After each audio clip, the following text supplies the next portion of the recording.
Chaque jour, Charles et Carole vous présentent la leçon de l'école du sabbat.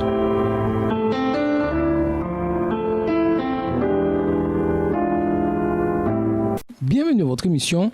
Dieu nous parle. Nous voilà à la leçon de lundi, ancrée dans les Écritures. Jusque-là, dans sa lettre aux Galates, Paul a défendu son évangile de la justification par la foi en évoquant l'accord conclu avec les apôtres à Jérusalem, Galates 2, versets 1 à 10, et l'expérience personnelle des Galates eux-mêmes, Galates 3, versets 1 à 5.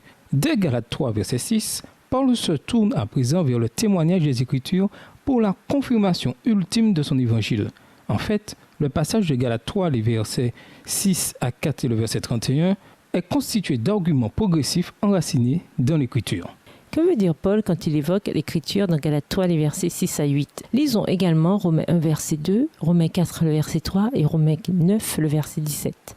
Galates 3, 6 à 8. Ainsi, Abraham crut Dieu, et cela lui fut compté comme justice. Reconnaissez-le donc, ceux qui ont la foi sont fils d'Abraham.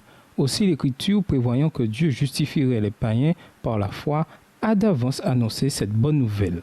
À Abraham, toutes les nations seront bénies en toi. Romains 1, le verset 2. Cet évangile, Dieu l'avait promis auparavant par ses prophètes, dans les Saintes Écritures. Romains 4, verset 3. En effet, que dit l'Écriture ? Abraham crut à Dieu et cela lui fut compté comme justice. Romains 9, le verset 17. Car l'Écriture dit à Pharaon, « Je t'ai suscité tout exprès pour montrer en toi ma puissance et pour que mon nom soit publié par toute la terre. » Il ne faut pas oublier qu'au moment où Paul écrit sa lettre aux Galates, il n'y a pas de Nouveau Testament.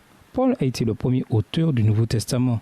L'évangile de Marc est probablement le plus ancien des 4 évangiles, mais il n'a été écrit vraisemblablement que vers l'époque de la mort de Paul, 65 après Jésus-Christ, c'est-à-dire environ 15 ans après la lettre de Paul aux Galates, de sorte que lorsque Paul parle d'écriture, il ne pense qu'à l'Ancien Testament. Les Écritures vétérotestamentaires jouent un rôle important dans les enseignements de Paul. Il ne les considère pas comme des textes morts, mais comme des textes faisant autorité et comme la parole vivante de Dieu. Dans 2 Timothée 3, le verset 16, il écrit « Toute écriture est inspirée de Dieu ». Le mot traduit par « inspiré » est « théopneustos ». La première partie du mot « théo » signifie « Dieu », tandis que la deuxième partie signifie « respirer » ou « souffler ». L'écriture est soufflée par Dieu. Paul emploie l'écriture pour démontrer que Jésus est le Messie promis, Romains 1, verset 2, pour donner des instructions en matière de vie chrétienne, Romains 13, les versets 8 à 10, et pour prouver la validité de ses enseignements, Galates 3, les versets 8 et 9. Difficile de déterminer exactement le nombre de fois où Paul cite l'Ancien Testament, mais on en trouve des citations dans toutes ses lettres, sauf dans ses plus courtes, Tite et Philémon.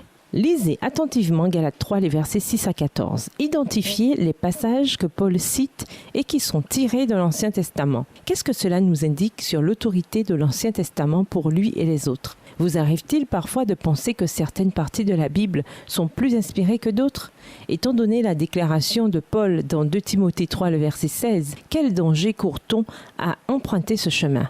Et nous vous laissons avec cette question de réflexion. Que nous enseigne la loyauté d'Abraham sur la foi ? Au revoir. Et à demain si Dieu veut. Dieu nous parle. Chaque jour, Charles et Carole vous présentent la leçon de l'école du sabbat.